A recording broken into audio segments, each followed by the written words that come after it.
وعلى آله وأصحابه ومن تمسك بسنته إلى يوم الدين. أما بعد، فإن أصدق الحديث كتاب الله، وخير الهدي هدي محمد صلى الله عليه وسلم، وشر الأمور محدثاتها، وكل محدثة بدعة، وكل بدعة ضلالة، وكل ضلالة في النار. I commence in the name of Allah subhanahu wa ta'ala. I send salutations of prayers and peace upon the finality of prophets and messengers, Muhammad ibn Abdullah sallallahu alayhi wasallam, upon his family, his companions, and all who follow him in righteousness until the day of judgment. Indeed, the best speech is the book of Allah subhanahu wa ta'ala, the Quran, and the best guidance is the guidance of Muhammad salawatullahi wassalamuhu alayhi. So inshallah ta'ala, beloved brothers and sisters, you know what, I forgot to hit record.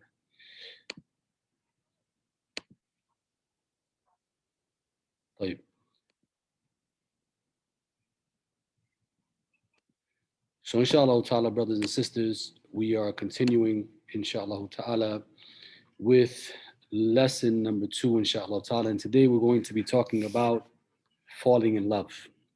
And we know that this is mashallah a topic that everybody is looking to engage in and be a part of, right? Because everybody wants to fall in love, inshallah ta'ala, right?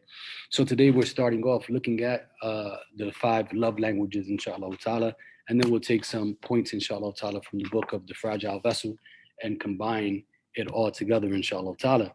So Gary Chapman, in his book, starting around chapter 2 or so, he states, love is the most important word in the English language, and it's also the most confusing as well. Both secular and religious thinkers agree that love plays a central role in life. Psychologists have concluded that the need to feel love is a primary human emotional need. It's something that every human being needs, okay? The need to feel loved is something that from when you're young, right? Because they begin looking at, the psychologists look at the makeup of children and how that continues on throughout the different stages of life, right?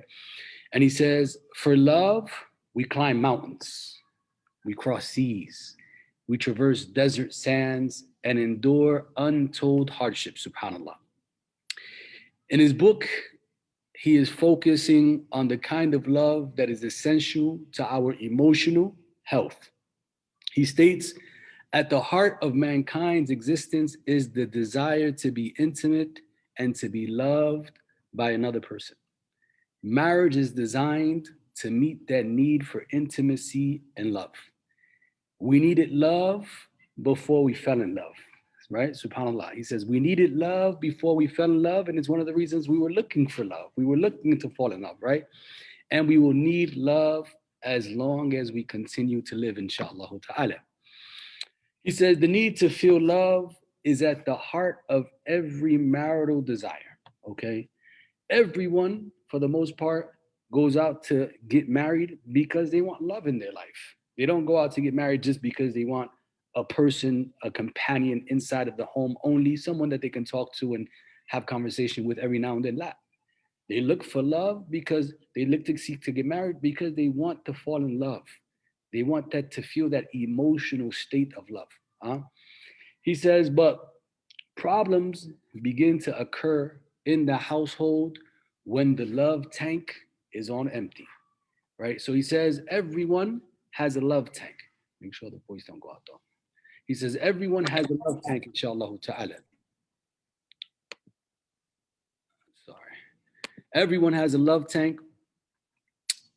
And he says, could it be that deep inside hurting couples exists an invisible love tank with its gauge on empty? So what he's saying is that every human being has a love tank. Every man, every woman, they have a love tank. And when problems begin to occur, they begin to occur because that love tank that is in the heart is on empty. He says, could the misbehavior, the withdrawal, the harsh words, the critical spirit occur because the tank is on empty? He says, if we could find any way to fill it, could the marriage be reborn? Right? These are questions that he's posing, subhanAllah. He says, with a full tank, Would couples be able to create an emotional climate where it is possible to discuss differences and resolve conflicts? Could the tank be the key that makes the marriage work? Subhanallah. So we need to kind of look at this, right? Subhana Rabbil Azim. He gives us these different things and he throws at us these different questions, right? That when marriage begins to break down, could it be that all of these negative actions that we're seeing within marriage itself, could that be because the love tank is on E, right? And the other person, the other spouse, is not realizing that supposedly the one whom they love, their tank is empty. And now, because their tank is empty, right, their heart begins to act up, it begins to get agitated. And the Prophet ﷺ already told us about the heart. It's called qalb yataqallib because it's always in an agitated state. It's always shifting from one right feeling or one sentiment to the other, subhanAllah, right? And then he goes on telling us, if this tank were full, right, would it create that emotional climate where now people are able to discuss their differences and resolve their conflicts? And I believe so, right? Because if we look at what we mentioned last week in terms of Umar ibn Khattab radiallahu anhu, that when he had his wife yelling at him, it seemed that obviously, right, his love tank was full, right? And obviously her love tank was full. She's yelling at him or screaming or debating with him, and he's taking it in with no problem in the world. Why? Because he told the Sahaba that came to see him, the companion that came to see him, he says, listen, she takes care of me. She cleans the clothes, she cleans the house, she takes care of the children, right? He mentions all of the positive things his wife does for him, meaning his love tank was full, right? So he was willing to bear, right, her conflict. He was willing to bear her issues, willing to bear her pain or whatever, pain she was feeling at the moment that she felt she needed to express. He was willing to bear that because his love tank was full, inshallah ta'ala, right? And he mentions again, like he questions here, he says, could the tank be the key that makes the marriage work, right?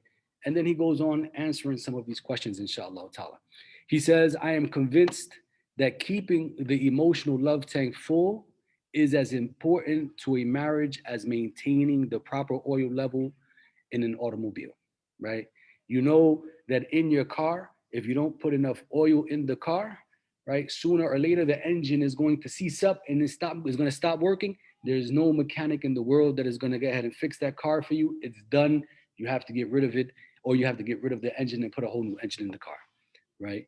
The same thing here, we're talking about the heart of the human being, right? That when that love tank goes dry, if you continue to, subhanAllah, suppress, right, and continue to mistreat and continue to not, mashallah, connect with that spouse, then eventually the heart ceases to function. The love that is supposed to come from that place ceases to function, subhanAllah, right? And then by the time you try to get to the imam and the therapist and it doesn't function. It doesn't work because it got to a point of no return, right? Subhanallah. He says, so running your marriage on an empty love tank may cost you even more than you're trying to, than you're trying to drive your car, more than if you try to drive your car without oil, right? Subhanallah. So we need to make sure that our love tanks are always being filled up, right? And not ours, but our spouses. Because again, way too often, as I mentioned last week, that way too often we are looking at our own tank, right? And we're looking at how we feel. And we're looking at, where my emotional state is. And that's good. You're supposed to, right? But you can't expect for the other person to know where your emotional state is and where your love tank is, inshallah ta'ala, if you're not communicating with that person, right? If you haven't informed that person about where your love tank level is. Listen, my love, honey, hubby, whatever you call each other, inshallah ta'ala, my love tank is almost on E, right? You find words of wisdom and love to communicate this to them, inshallah ta'ala, right?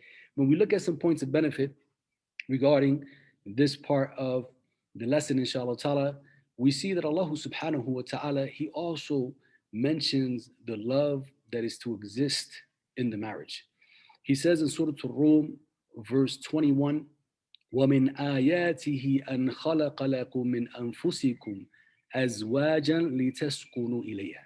So first he says that from the signs, right, from Allah's signs is that He created from among yourselves spouses so that you can reside with them in comfort and tranquility. SubhanAllah. He created Adam, right? And from Adam, He created Hawa. He gave Adam a partner. And not only did He give Adam a partner, but He gave Adam a partner from Himself, right? Because He took and created Hawa from the uppermost rib of Adam, right? He didn't go and gather dirt from all the other places like He did with Adam and then create Hawa. He created Hawa from Adam, subhanAllah, so that Adam would have a partner. And He says, وَجَعَلَ بَيْنَكُمْ مَوَدَّةً وَرَحْمَةً. And He says, and Allah has placed between them, right, these spouses, this married couple in this institution of marriage, He's placed between them muwadda wa rahma. He's placed between them love and mercy, subhanAllah, right? Showing us that He created for you spouses so that you may reside with one another, so that you don't have to be alone. And He created love and mercy so that it can exist inside of that home, inshaAllah ta'ala. And then Allah, He ends the verse by saying, Inna fi dhalika la'ayatin liqawmi yatafakkarun. He says, indeed, in that are signs for people who reflect. People who reflect, right? So He's telling us that Allah created spouses for us so that we're not alone. Allah didn't create human beings to be by themselves, right? So there is no monasticism, right? I think I'm saying it correct, right? There is no monkism. There's no, being alone, and that this is a form of ibadah or worship of abstaining from ever getting married in your life. Yeah, there were some ulama, there were some scholars of the past and some of the present, inshallah ta'ala, who may never have gotten married. But the essence of human beings here on the earth is for them to get married. Even when the Prophet ﷺ told us that when you marry, you complete half of your faith. And then you need to fear Allah in the other half, right? So Allah subhanahu wa ta'ala didn't create us to be by ourselves. He created us so that we can have partners. And that with that partner, we find love, subhanAllah.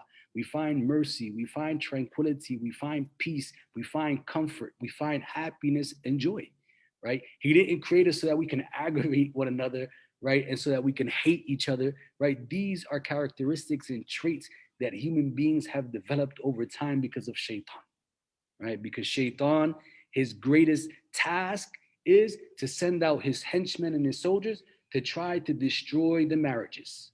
And whoever is able to destroy a marriage, shaitan says, you've won the position to sit next to me. Good job. You've done a great job, right? Subhanallah. But Allah subhanahu wa ta'ala, here He's giving us the key to what marriage is for, inshallah ta'ala, right? So Allah is informing us that in this relationship of marriage, inshallah ta'ala, there should be compassion, love, and mercy, okay? Allah then tells us that in this are signs for people who reflect. Marriage is not something that we go into blindly, okay? But it is something that we reflect on prior to entering marriage, right? We don't just wake up in the morning and say, I'm going to marry Abdullah, I'm going to marry Amatullah, and khalas, I go into marriage blindly without not knowing anything, right? And this is a problem that we have nowadays, especially with our shabab, with our youth, right?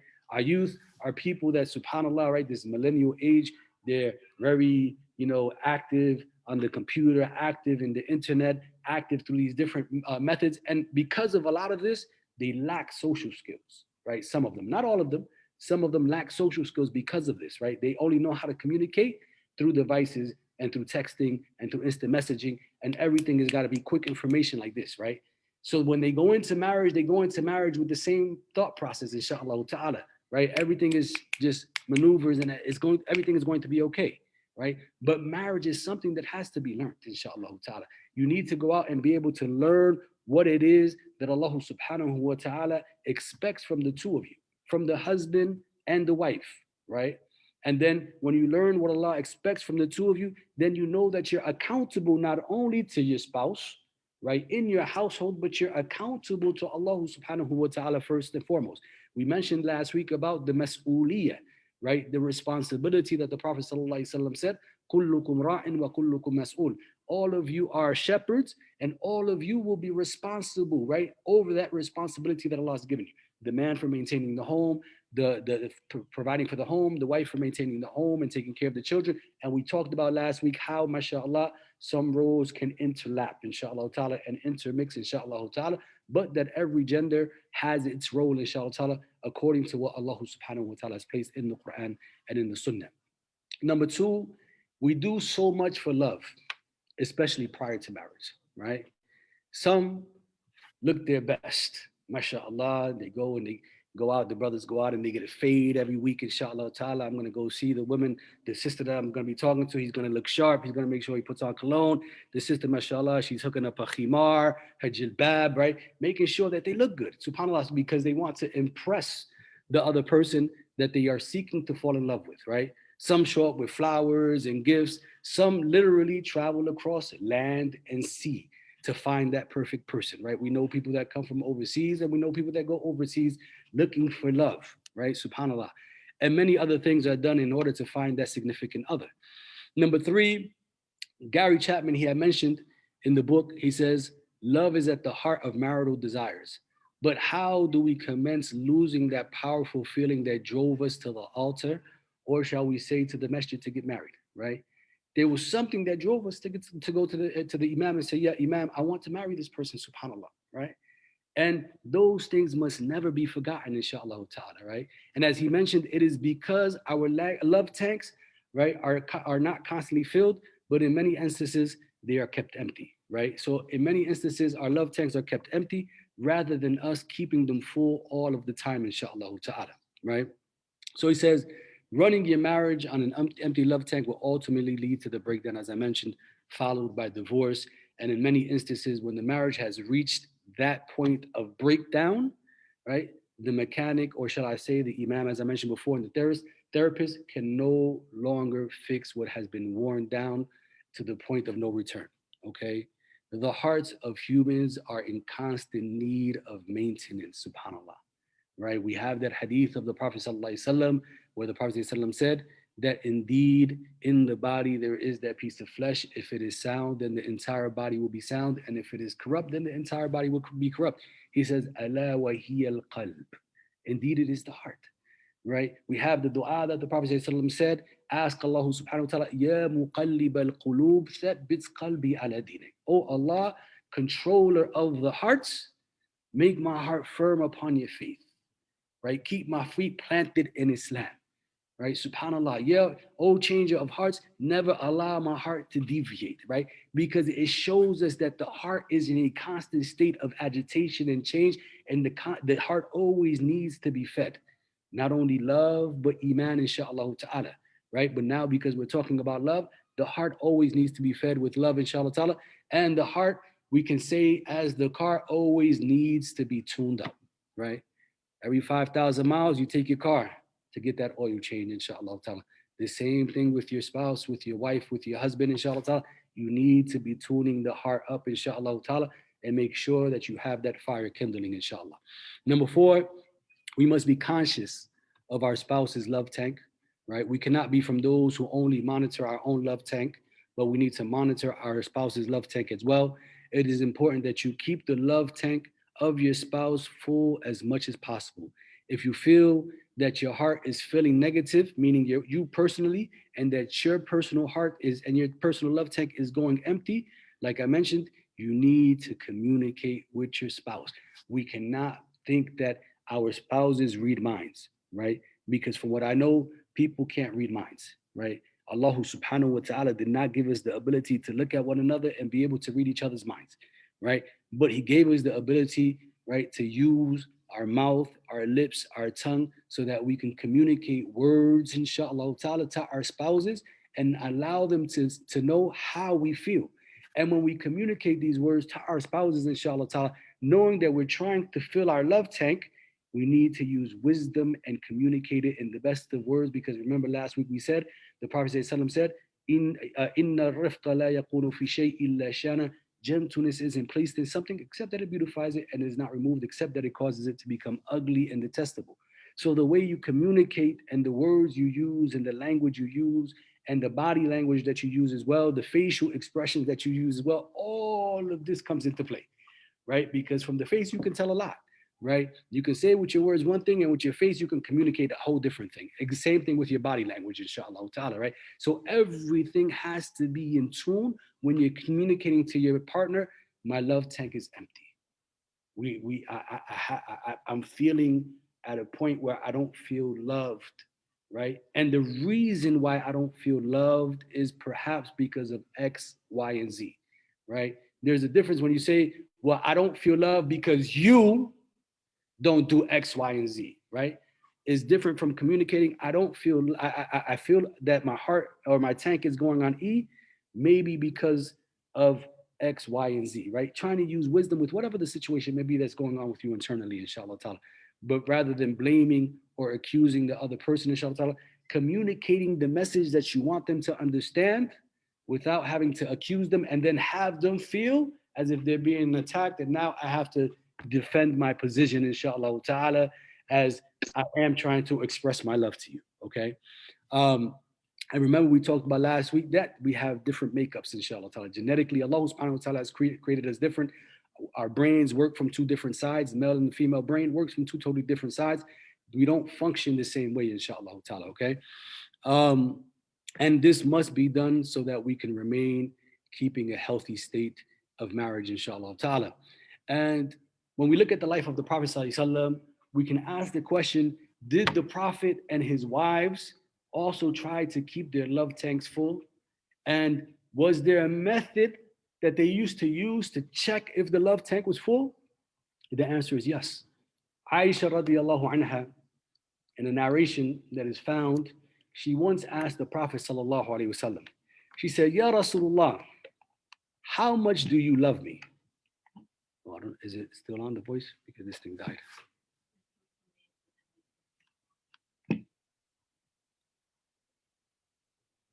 How much do you love me? I think it's still on. This thing just died. How much do you love me?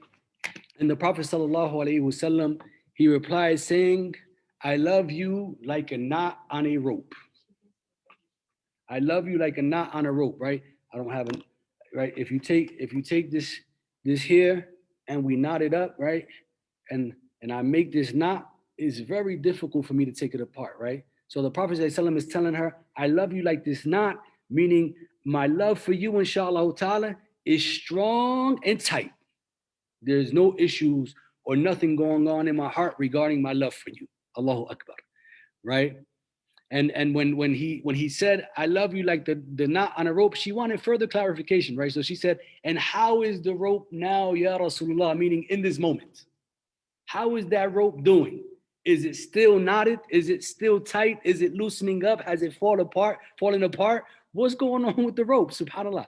And he said, the knot is exactly as it is, as it was.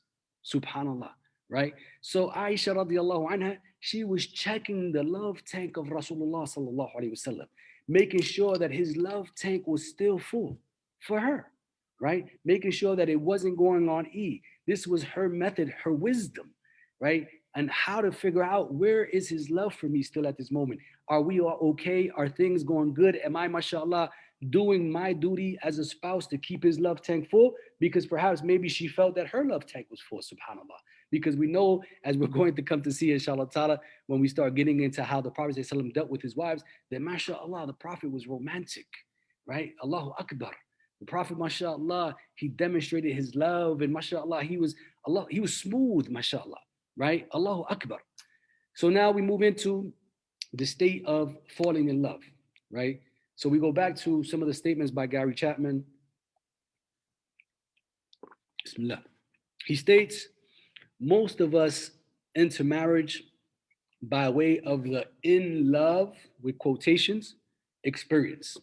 He says, we meet someone whose physical characteristics, right, and personality traits create electrical shocks to trigger our love alert system. We see him and we're like, man, wow, right? SubhanAllah. And then you meet them and they begin to talk and like, Allahu Akbar, right? And now your heart begins to feel a certain way. He says the bells go off and we set off to get to know the person further. We go to the next step. And as you get to know one another and spend time together, he said before long, the level of intensity has increased to the point where we find ourselves saying, I think I'm in love. Huh? He says, our dreams before marriage are of marital bliss. And it is hard to believe that anything else can happen when you are in love like that, right? We are, mashallah, in the dream world. Allahu Akbar. I love this person. Nothing is going to go wrong, inshallah ta'ala. Everything is going to be great. They are, mashallah, the one that I was meant to be with, right? And at its peak in the in love, in quotation stage, this stage is a stage that is euphoric. Allahu Akbar. He says, we go to sleep thinking about one another. When we rise, when we wake up, that person is the first one that comes to our mind. You long to spend more time together with that person, right? And he says that the person who is in love has the illusion that his beloved has a sense of perfection, mashallah. Everything they do is just Allahu Akbar, mumtaz jiddan. Huh? He says, but sometimes there are other people in the life of that person that is feeling all of these emotions of love that sees something that person doesn't see in the other person. And he uses here the example of the mother. The mother can see the flaws in the woman whom he's in love with. And he gives an example where she says to her son, she says, darling, have you considered that she has been under psychiatric care for 5 years? Right? But the son replies, oh, mother, give me a break. She has been out for 3 months now. MashaAllah, everything looks good. Everything is MashaAllah mumtaz, right? He's not taking into consideration that, yes, the interaction at that moment between the two of you is great, but perhaps there is something deep inside of that other person that could have been broken at some time or another because of whatever instance, a previous relationship, an issue growing up as a child, etc., that maybe hasn't been dealt with in completion, right? And that now when you come to get married, that those things come to fruition and they begin to pop up and raise their ugly head because you didn't take these things into consideration and made sure that inshallah ta'ala they weren't going to be something that stumped your marriage later on, inshallah. Okay? He goes on to say, prior to marriage, we believe we are going to make each other supremely happy. Other couples argue and fight, but you look at them and say, that'll never be us, right? We love each other. We have been led to believe that if we are truly in love, right, then it will last forever and nothing will ever affect it. He says, but unfortunately, the eternality of the in love experience is fiction and not fact. He says, Dr. Dorothy Tenov, a psychologist after long studies in the field, concluded that the average lifespan of a romantic obsession is 2 years. Subhanallah, right? That romance that you were feeling in the beginning, that love, all of that excitement, after 2 years, it's gone. And then now the reality hits, subhanAllah. As he says, eventually we all descend from the clouds and plant our feet on earth. Our eyes are open and we see the warts of the other person, subhanAllah, right? We recognize that some of their personality traits are annoying and irritating. They have the capacity to hurt, anger, use hard words, and be critical. Allahu Akbar. And I'm gonna throw myself out there. I'm gonna throw myself to the wolves, okay? And my wife is here with me, inshallah ta'ala. And she always brings this up every now and then. She says, I remember when we first met, you would say, whatever you want, honey, whatever you want, sweetie, whatever you want, right? After that, after you got married, that whatever you want went out the door. Inshallah ta'ala, I'm trying to go back there, right? Right? But subhanAllah, right? Those are the years of, you have that in love stage, and then all of a sudden, life hits, subhanAllah, and reality hits. And now you're dealing with all of these other issues, and now you have to be cognizant and conscious of each other's love tank to make sure that you are making an effort to fill that up every day. Dr. Chapman says, welcome to the real world of marriage when your feet are planted now on the ground. He says, where hairs are always in the sink, right? And I've been accused of that, right? Where hairs are always in the sink, where there are always white little spots on the mirror in the bathroom, where arguments center on which way the toilet paper should come down, from the top or from the bottom. And subhanallah, I remember dealing with a couple. We went to the house to deal with some issues they were having. The biggest issue they were having was two. I buy her own sodas and she drinks mine. It's one, right? And the second was I like my toilet paper from the top and he likes it from the bottom. I don't know why she keeps switching the toilet paper. We may laugh, right? It may seem like trivial to some of us, inshallah ta'ala, but for some people that's important, right? They're used to certain things, subhanallah, and certain things agitate them, right? Subhanallah. And for me, sitting down, at this in this gathering with these two individuals, this couple, me and the other imam, when we walked out, we were like, for real? You're arguing over toilet paper and soda, subhanallah. But this is what life is about, right? This is what life comes to at times, and marriage comes to at times. He says it is a world where where shoes don't walk themselves to the closet, right? The shoes are all over the house, right? Drawers don't close themselves. He says where coats don't like hangers. He says, and where socks go AWOL all of the time during the laundry. Where are my socks? Right?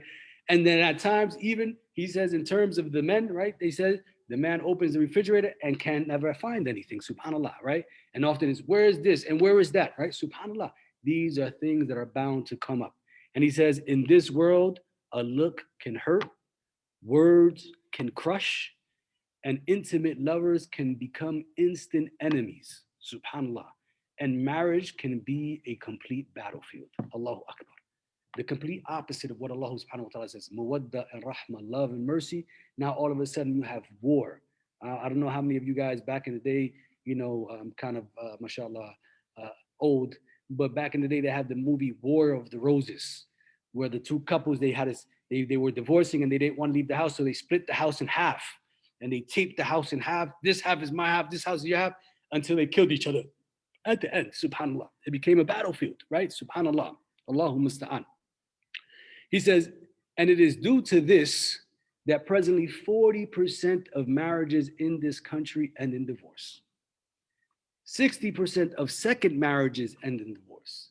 75% of third marriages end in divorce. Sometimes people say, I'll find me somebody else. The grass is greener on the other side.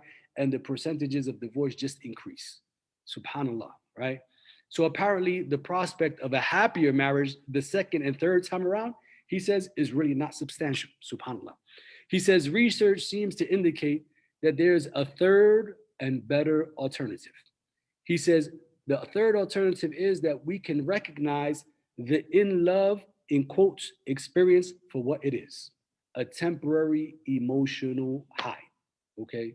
You are on a high during that first year, during the first 2 years, during the sit down, inshallah ta'ala, but know that that high is going to come down. It's like when you drink, mashallah, a Red Bull, you're going, and then all of a sudden you crash, right? That high, that energy, it goes away, subhanallah. He says, and then now you begin to pursue real love with your spouse, okay? The kind of love that is emotional and not obsessional, right? That is not because I'm obsessed with you, right? But that is based on emotion, mashallah, the emotions that you have been dealing with each other back and forth. He said it involves an act of will and requires discipline, right? Self-discipline, right? Omar used to say, hasibu anfusakum, right? Check yourself, obviously, before Allah checks you, but also check yourself when it comes to your relationship with your wife, with your husband, your relationship with your children, your relationship with your parents, right? This is an act that is not only with Allah subhanahu wa ta'ala, but also with those people who are in our lives as well, inshaAllah ta'ala, right? And also these individuals recognize the need for personal growth, right? Meaning, honey, baby, habibi, habibti, whatever words you mi amor, right? Whatever words it is that you're going to use, inshallah ta'ala, maybe we need to sit down, right, and go through the marriage course together, inshallah ta'ala. Maybe we need to sit down and go to a therapist together. Maybe we need to sit down or maybe we need to go ahead and go to Barnes and Nobles, inshallah ta'ala, and we're going to buy a bunch of books on marriage, inshallah ta'ala, and relationship building, and we're going to read them together, and we're going to see where, inshallah ta'ala, we can each strengthen our weaknesses so that we can build and make ourselves or create for ourselves a better space within our home in the marriage that we are currently in. He says, we generally want to be loved by someone else. And we would find ourselves saying, I need to be loved by someone who chooses to love me and who sees me or who sees in me something worth loving, right? He says that kind of love requires work, requires effort, requires discipline, and I'm going to add, requires sacrifice, right? That kind of love just doesn't exist in that in love phase, right? Because now you have to get past the trials and the tribulations and the difficulties and everything else that comes along with marriage, right? Through work, effort, discipline, and sacrifice, inshallah ta'ala. And if you do those things, inshallah, you'll be successful, right? He adds, if love is a choice, then they have the capacity to love even after the in love, in quote, phase, okay? Obsession has died and they have returned to the real world. Love is the attitude that says, I am married to you and I choose to look out for your interests. Okay? Just as she should choose or he should choose to look out for yours as well. And then he says, in ending in the quotes that we're going to take from him tonight, he says, remember that when your spouse's emotional love tank is full and they feel secure in your love, the whole world looks bright and your spouse will move to reach their highest potential in life, right? Subhanallah. So when you feel or you have filled your spouse's love tank, inshallah ta'ala, then you're going to be a person who is going to receive that love back, inshallah ta'ala, right? It's about giving and receiving, inshallah ta'ala, not only waiting to be given, but also reciprocating that back, inshallah ta'ala, to your spouse. And he says, and when the love tank is empty and they feel used and unloved, the whole world looks dark and they will likely never reach their potential for good in this world. Excuse me. So some points of benefit, because of the euphoric in love phase or stage that lacks reality of what marriage is really about, we need to make sure that you enter, or you need to make sure that you enter the institution of marriage being very real with yourself while knowing that marriage is not all roses and cupcakes. Okay? You need to be very real with yourself that marriage is not all roses and cupcakes. And maybe even in the sit down process that we discussed in the first course, right, before Ramadan, that even in that sit down process, inshallah ta'ala, maybe you need to discuss some of these scenarios where life is not going to be all roses and cupcakes. What would we do if one day, subhanAllah, we both lose our jobs? What would we do if our kids leave Islam? What would we do if X, if Y, if Z, and see how each other would respond to these scenarios that you're putting forth, inshallah ta'ala, right? To see, where is the thinking process of that man or that woman, inshallah ta'ala, right? Number two, marriage is a beautiful gift given to us in this life. We just need to enter it with proper expectations and know that every problem has a solution, right? If you enter knowing that every problem has a solution, then your marriage will never fail. Inshallah ta'ala. Why? Because you are always going to be looking to resolve the problems that you face in your marriage.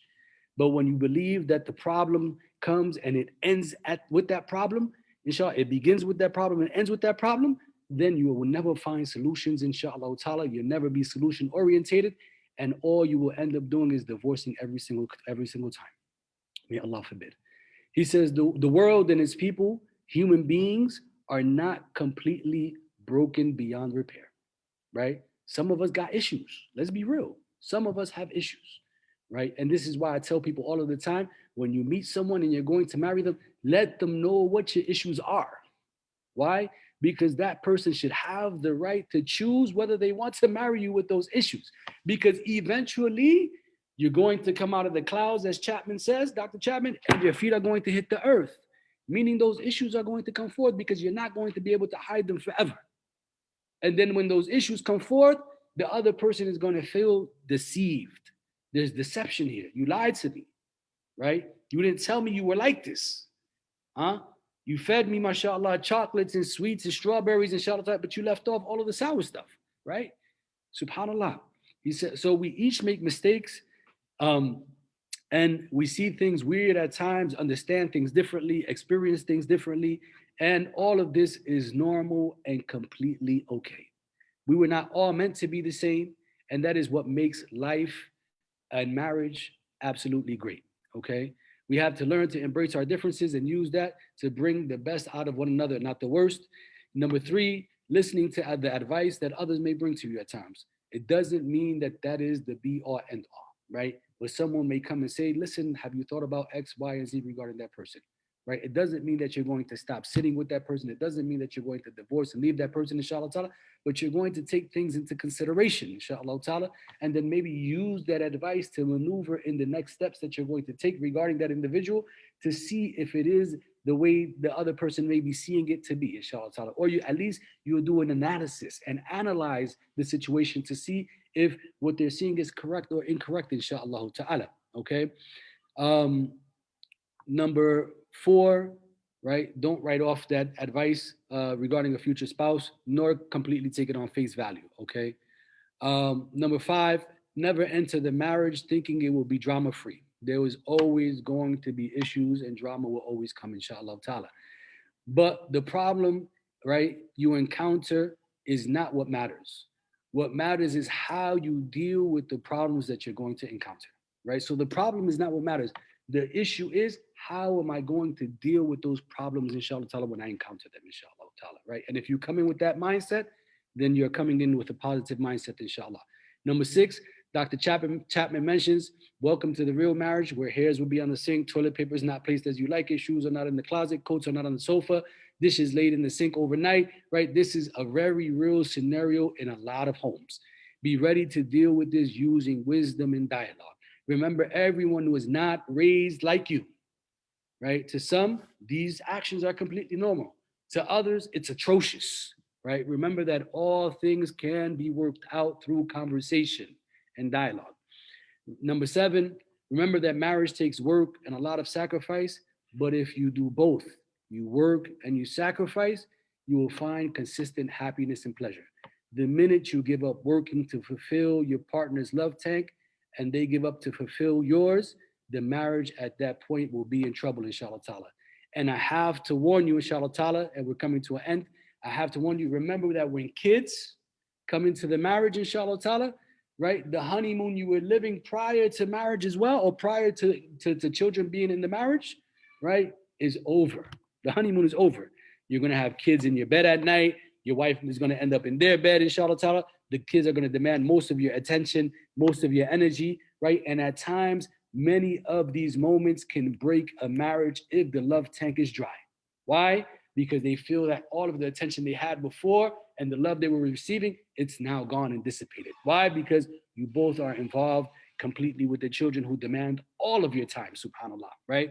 And during this phase, it is critical for you and your spouse to develop a plan on how you're going to keep your emotional love tank full and how you're going to continue to kindle the fire in your house so the honeymoon process can continue, inshallah ta'ala, right? How are you going to have moments when you can peacefully enjoy each other's company alone without the yelling, the screaming, the running, the constant asking by your children?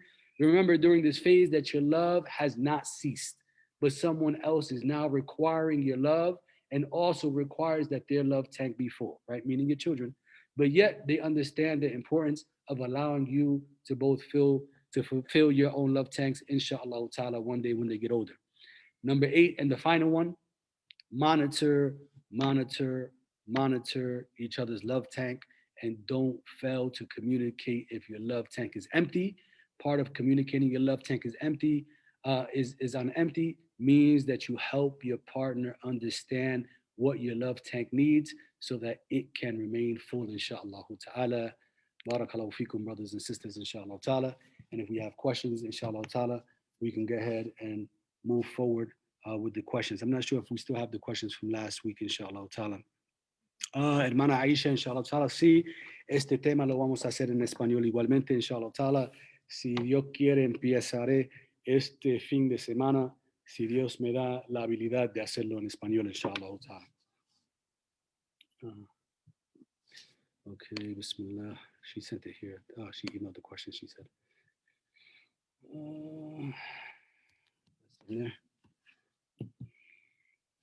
So I'm going to start with last week's questions, inshallah ta'ala. How can a man marry a woman who is not Muslim, but a woman has to marry a Muslim man? What was the word you told me to use better? Leader. Thank you. I have to check with my wife so she can help me, inshallah, correct my speech, inshallah ta'ala. The Allah subhanahu wa ta'ala said, الرجال قوامون على النساء. The man is the leader in the home, inshallah ta'ala. And oftentimes in relationships, because of the man's personality, he often leads the direction that the home is usually going in, inshallah ta'ala. Not every home, but in a lot of cases, right? So what happens is Allah subhanahu wa ta'ala allowed the man to marry a woman from the Jews or the Christians, no one else. They have to be a Jew or Christian that's practicing, okay? And then because more than likely he'll end up leading that home and perhaps maybe she'll take Shahada one day, inshallah ta'ala. But there are no promises there. Personally, me as an Imam, I don't recommend those situations and those scenarios. Why? Because there's too much that can go wrong, right? There are so many non-Muslim, Muslim women that need to be married, inshallah ta'ala. Why would you go look for a non-Muslim who doesn't believe like you, doesn't pray 5 times a day, eats pork, drinks alcohol, goes out partying, right? Doesn't have the same values, right? When you raise your kids, what are you going to raise them on? There are too many issues, right? We can probably sit here, maybe write a whole book on issues that can come up just from being on 2 different faiths, right? Especially if you're practicing each faith, each person is faithful to that faith, right? This person is worshiping Jesus, right? And you believe Jesus is a prophet and should not be worshipped. This is a conflict in the home, right? They believe in practicing Christmas and Easter, right? And for all of us, and for us, those are pagan holidays that we don't want our children involved in, right? So there can be issues there. But because the man is that leader, and in most homes, he leads that and steers the boat, that when the woman marries the non-Muslim man, that oftentimes she ends up leaving Islam.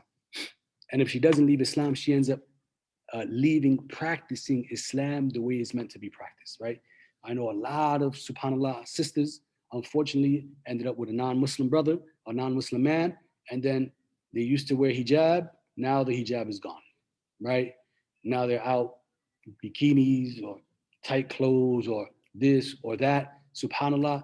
And that's heartbreaking. But in that relationship with the man, that's what he likes. He likes to see his wife dressed like that, right? This is what floats his boat, right? This is what he wants. Why are you covering yourself up, honey? I want to see you. You know what I mean? Like, why you got to be covered up like that all the time, right? There are issues that he begins to steal her iman from her. And in a lot of situations, she loses her faith. And ultimately, Allah subhanahu wa ta'ala, when he legislates something, he never makes a mistake, right? Allah knows best why he allowed the man and why he didn't allow the woman, right? And ultimately, he didn't make a mistake in that. It wasn't a sense of injustice or unfairness, right? Allah subhanahu wa ta'ala is never unjust, right? But he knows what you and I don't know, right? What you and I can't even imagine and think of, inshallah ta'ala. And it is a sense of protecting our women, inshallah ta'ala. What if a Muslimah chooses to marry a God-fearing Muslim man who respects her religion and shows her support and lives that she needs? Huh? Yeah, I'm not understanding this question too much. How long should she wait before getting married? Like the getting to know them process, inshallah ta'ala. So how long should she wait to get married? There's no magical number, okay? There's no magical number on how long to wait to get married, inshallah ta'ala. That's something that the 2 people who are sitting down have to come up with, inshallah ta'ala, and have to gauge as they're sitting down, inshallah ta'ala. But one thing I'll mention, the Prophet ﷺ said, "Innakum musta'jilun." He says, "Verily, you are hasty people. You are people in a rush, always wanting to move and do things, inshallah ta'ala, right? When it comes to marriage, Marriage isn't to be rushed, inshallah ta'ala, right? It isn't that, you know, oh my God, I'm in love and I gotta have it now. If you're in love, that's not gonna go away, inshallah ta'ala, right? Because remember the in love phase. You got to work at that. It's not just that feeling that you have in that moment, right? That desire you have, that desire you have in that moment, but it's something that you got to work at. And if that person loves you, they're willing to wait for you, right? If they're rushing you, that no, we got to get married now, right? Maybe there's something else involved. Like, why can't you wait, right? I want to get to know you a little bit better, or whatever have you, right? Make sure that inshallah ta'ala, and we mentioned last week, got 100 questions, and I know that was one of the questions. We'll share a link.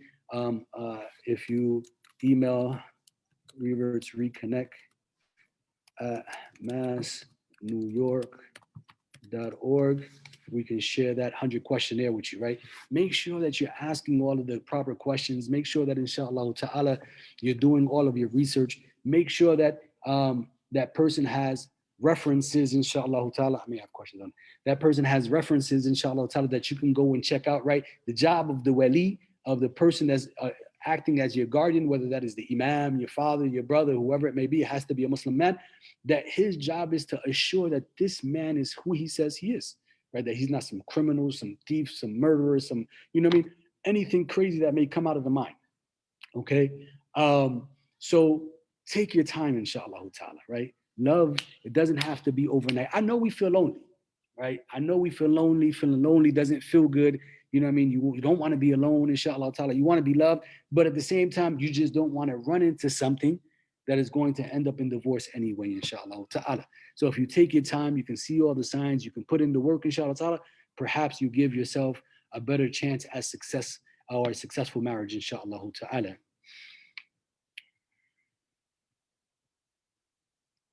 So a great question, mashallah. Does your love language determine how spouses fill each other's love tank? Yes. Every single person has a different love language, and we're going to get into that in the weeks to come, inshallah ta'ala, the different love languages that we all have, right? And what some of them may be, inshallah ta'ala. And most of them, Dr. Chapman says, fall under five primary love languages, inshallah ta'ala. But yes, based on the love language of your spouse, your partner, you fill their love tank with their love language, inshallah ta'ala, right? And they fill your love tank with your love language, inshallah ta'ala. And that has to be clear. You're not filling their love tank with your love language, right? Because oftentimes that's how we think, right? For instance, I love to be, mashallah, rubbed, right? Someone says, I love to be rubbed and caressed, right? That's their love language, touch, right? They love to be rubbed and caressed. The other person may feel like, yo, don't rub me, don't caress me. I don't like that. You know what I mean? Why y'all, you pet my head. I'm not a dog, right? Subhanallah, right? So then what happens is you're giving to them what you like, but that's not necessarily what they like, right? So you need to learn to communicate with them, as we mentioned, right, in the first class, that communication with love is like any other language. You need to speak to your spouse in the language they can understand. He says, if not, it's like English and Chinese. You're talking two different languages and you can't understand each other at all. You're lost. Okay? So this is the purpose of the class, so that we can figure out the different love languages. And inshallah ta'ala, if you don't know what your spouse's love language is, ask him. Ask her, ask him. And I'm pretty sure they'll be able to tell you. Over time, inshallah, you'll be able to learn each other's love languages, inshallah ta'ala.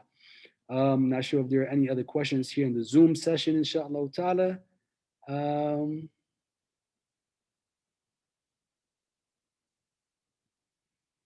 So if any other questions, you can unmute yourself, or you can raise your hand and I can unmute you if you're not able to unmute yourself, inshallah ta'ala. And then, or you can use the chat to ask, inshallah ta'ala. Bismillah. I'm looking at the Facebook here, see if there's anything in the Facebook. Wa alaikum salam, rahmatullahi barakatuh, to all of the people giving the salams on Facebook, inshallah ta'ala. All is well, alhamdulillah.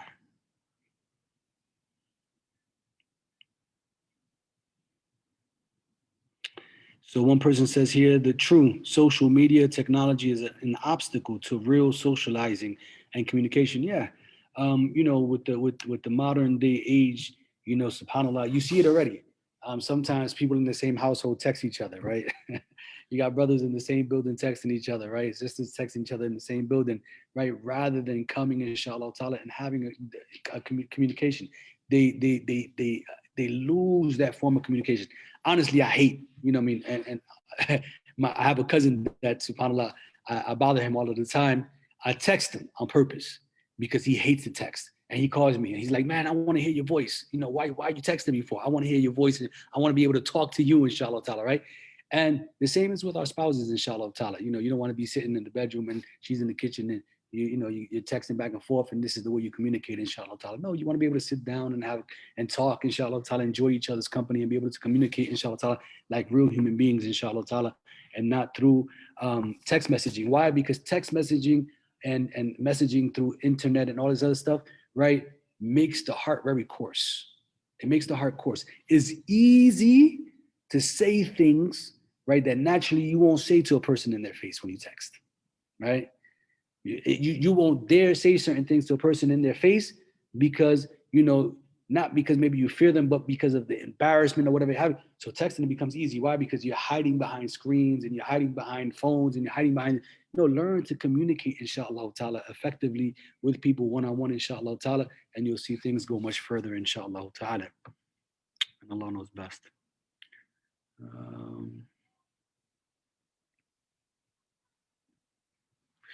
A sister mentions marriage will never succeed if it started without sincerity. Without a doubt, sister, I'm completely in agreement with you. We need sincerity in making or taking those first steps of marriage, inshallah ta'ala, and sincerity after we have tied and made that bond of marriage, inshallah ta'ala, because the sincerity is needed to make it work, inshallah ta'ala, right? I married you because sincerely I loved you, right? If that's the case, then inshallah ta'ala, you're here with me, right? Back when you used to be in the church, right? They say, until death do us part, right? Subhanallah, right? Meaning we're going to be in this thing until we both die, inshallah ta'ala. So, Allahu Akbar, right? But subhanallah, this is because you're supposed to love one another and work, inshallah ta'ala, through your things, inshallah ta'ala, together. She says, it is so crazy how Muslims have less regard for the right of married couples to just take a weekend trip and leave kids with in-laws. Yeah, but sometimes, sister, sometimes leaving the kids with the in-laws is necessary, right? Sometimes leaving the kids with the in-laws is necessary. Why? Because that's part of rekindling that fire, right? You may need to go and fill that love tank, go out for the weekend, inshallah ta'ala. The in-laws, they need to spend time with the children. The grandparents, inshallah ta'ala, they need to spend time with the children as well. That's a great part of rearing and raising the children, that they have that love for their grandparents and the grandparents have that love for them, inshallah ta'ala. And it gives you a moment, inshallah ta'ala, to get away with your spouse, inshallah ta'ala, and rekindle that fire, rekindle that love, keep that love tank, inshallah ta'ala, full. You know what I mean? No matter what it may be, inshallah ta'ala, to go and, kayaking, to go, stargazing, to whatever it may be, inshallah ta'ala, to go out for dinner, just simple dinner, inshallah ta'ala, where you and her, inshallah ta'ala, can sit down and, mashallah, hold each other's hands and laugh again and joke and, and alhamdulillah, and have those special moments that you used to have prior to the kids coming in, inshallah ta'ala, because at the same time, you don't want to be parents who are resentful of their children, right? You have some parents that are resentful of their children, astaghfirullah, right? Because they lose out what they used to have, right, of love with their spouse, inshallah ta'ala. And may Allah always keep that institution of love completely in our homes, inshallah ta'ala. When a sister is looking for marriage, may she talk with more than one brother? No. She should meet and talk with one brother. This is not like the times of Jahiliyyah, where you sit and speak with 3 and 4 and 5 brothers at the same time. And basically what you're doing is you're leading them all on. You speak with one brother, either you're going to commit to that brother eventually, or if you don't, you part ways with him, and then you go and sit and speak with somebody else, inshallah ta'ala. The same with the brothers, right? You shouldn't be sitting with 4 or 5 sisters at the same time. This isn't Jahiliyyah. You're not dating. You're not seeing what I'm going to go ahead and pick, the best apple in the bunch, and let me see which one is the best, right? And now you're acting like you got, you're acting the same way with 5 different women. How about if they all fall in love with you? How about if all of these men fall in love with you, right? This isn't right, right? SubhanAllah. So no, that's not something that you can do, inshallah ta'ala, Islamically. We sit with one man or we sit with one woman, and inshallah ta'ala, we either commit, inshallah ta'ala, or we don't commit, inshallah ta'ala. We tell them, look, we think that this is not for us or for me. Inshallah ta'ala, it was nice meeting you. It was a pleasure. I hope that you find someone who's going to give you what you're looking for, that there'll be, mashallah, the coolness of your eyes, mashallah, and the joy of your heart. But I don't think I'm that person, inshallah ta'ala. And qadar Allahu ma shafa'ala. Allah does what He wills. That was written for that person, that those two people were not going to get married, and they move on without no hard feelings in their chest, inshallah ta'ala. And perhaps Allah was saving the both of them from something, inshallah ta'ala. And perhaps He gives them something better, inshallah ta'ala. Another question here, assalamu alaikum. I was asked privately to ask you from the group, how much truth should a person reveal when meeting someone, such as a major sin? In this case, was an abortion. No one knew about premarital relationships. Should the sister mention this to whoever she's willing to marry, or she keeps it a secret? Thanks. Well, I believe in complete honesty. I believe in complete honesty. Premarital relationships is going to be known. If she's not a virgin, speaking clearly, once they have relations and they get married, it's going to be known that she wasn't a virgin, right? And if you tell him that you were a virgin and you were not a virgin, you're going to have bigger issues later on, right? Perhaps this is the right person for you, and all of a sudden, once you enter and you come in with that deception, because they're going to feel like you deceived me. Why did you lie to me, right? I should have the ability to choose who I want to be with, whether that's a virgin or non-virgin or not, inshallah ta'ala, right? And if you're going to look down upon me because I'm not a virgin, then khalas, maybe me and you shouldn't be together, right? And I walk off, right? But if you hide it, and then later on, I always say this, subhanAllah, you can only hide things for so long. Things will come out sooner than later, right? Because you never know where you're going to be, when you're going to be there, and how you may run into somebody. And subhanallah, Rabbil Azim, 4 years later, 5 years later, all of a sudden that comes out. And then now you're 5 years into this relationship, and this person feels like you deceived them for the entire 5 years because you weren't straight up front, right? So from the very beginning, inshallah ta'ala, yes, if you had an abortion, I had an abortion before, inshallah ta'ala, right? Personally, I don't believe that that's a big deal. I don't believe that that's a deal breaker, right? If you had an abortion, I don't believe it's a deal. You made a mistake in your life. No one's perfect, inshallah ta'ala. Did you learn from it, right? That's what's important. Inshallah ta'ala, you learned from that situation. You came out better from that situation, inshallah ta'ala. Now, mashallah, you don't make those same mistakes before. Perhaps maybe this was before you accepted Islam, inshallah ta'ala, where you didn't have these values, right, inshallah ta'ala. But that person should have the right to make that choice based on truth. Okay? We need to be truthful, inshallah ta'ala, right? And if we're not truthful, you know what I mean, then that is something that can bring forth a lot of problems. And wallahi, I've dealt with relationships and issues that I can't mention because subhanAllah, we got to keep it halal, right? I can't mention some of the issues we've had to deal with about sisters communicating truth, and then some brother communicates some falsehood, and Allahu musta'an, right? All of a sudden, the sister, her heart is broken after she done gave herself to him. Because in terms of the women, you have to realize Allah says that marriage makes halal, right? The act of relations and sex. So now this person is giving them their most intimate part of themselves to you, inshallah ta'ala, right? Because they believed that you were truthful in what you were saying to them. And then all of a sudden they find out that you're a liar. You will never recoup from that. You will never, ever recover from that, right?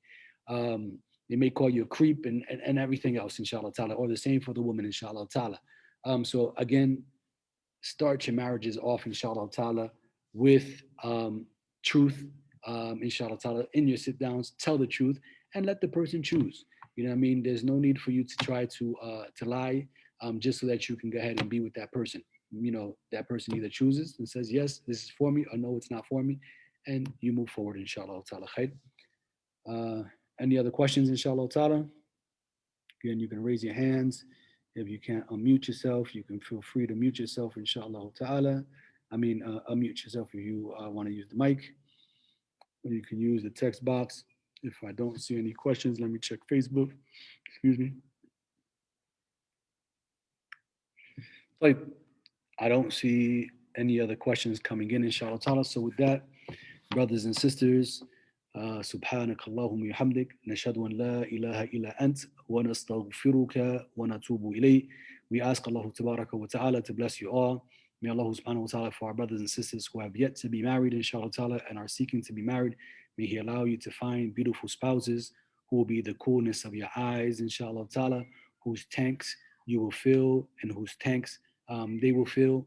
May Allah subhanahu wa ta'ala allow you to find that person who will be a covering for you and you a covering for them, who will be the person who's going to help and aid you to paradise, inshallah ta'ala, who will be that person whom you will have beautiful children with, inshallah ta'ala, and descendants who are going to go on worshiping Allah subhanahu wa ta'ala because they saw that beautiful state of iman and worship from their parents.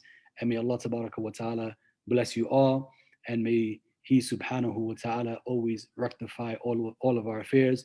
And remember, brothers and sisters, inshallah ta'ala, your homework tonight is fill your spouse's love tank, inshallah ta'ala. And think of if you know how to fill their love tank, and if you don't, then ask, inshallah ta'ala. Jazakumullahu khairan. Wassalamu alaikum wa rahmatullahi wa barakatuhu. Wa iyak, wa iyak. Okay, so stop.